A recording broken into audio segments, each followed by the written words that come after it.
Nakahanda ang Land Transportation Franchising and Regulatory Board kung sakaling matuloy sa Lunes ang ikinakasang tigil pasada ng grupong Piston.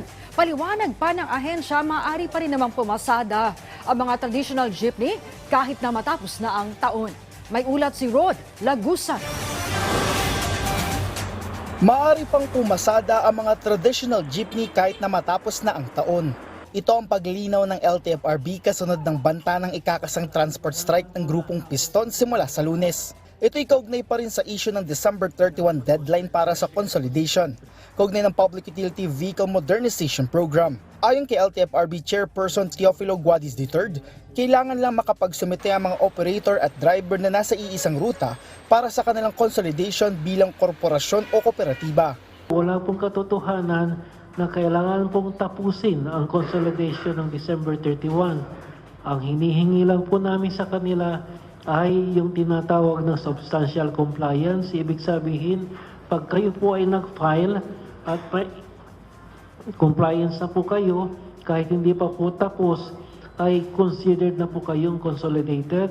Paliwanag ni Guadis, base kasi sa pag-aaral ng pamahalaan, ang nasabing consolidation ay makakatulong sa pagkakaroon ng epektibong modernization program.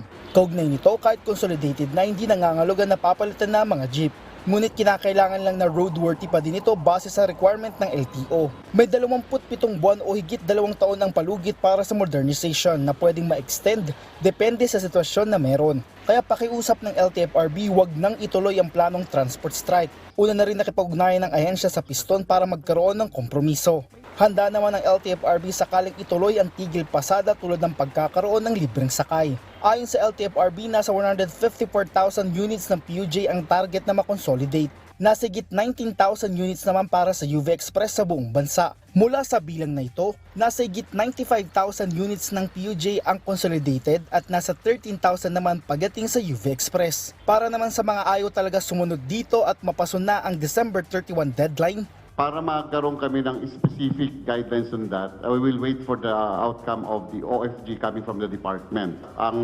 commitment po ng DOTR is to come out the OFG revised before the end of November. Para makapaglabas din si LTFRB ng circular before December 31 for what will happen doon po sa hindi mag-consolidate. nilinaw naman ng LTFRB na hindi naman agad mawawala sa kalsada ang mga hindi magko-consolidate, lalo't hindi pa naaabot ang kinakailangang bilang ng units sa isang partikular na ruta at hindi pa natatapos ang consolidation ng mga bumabiyahe dito. Technically, hindi ka na pwedeng bumiyahe.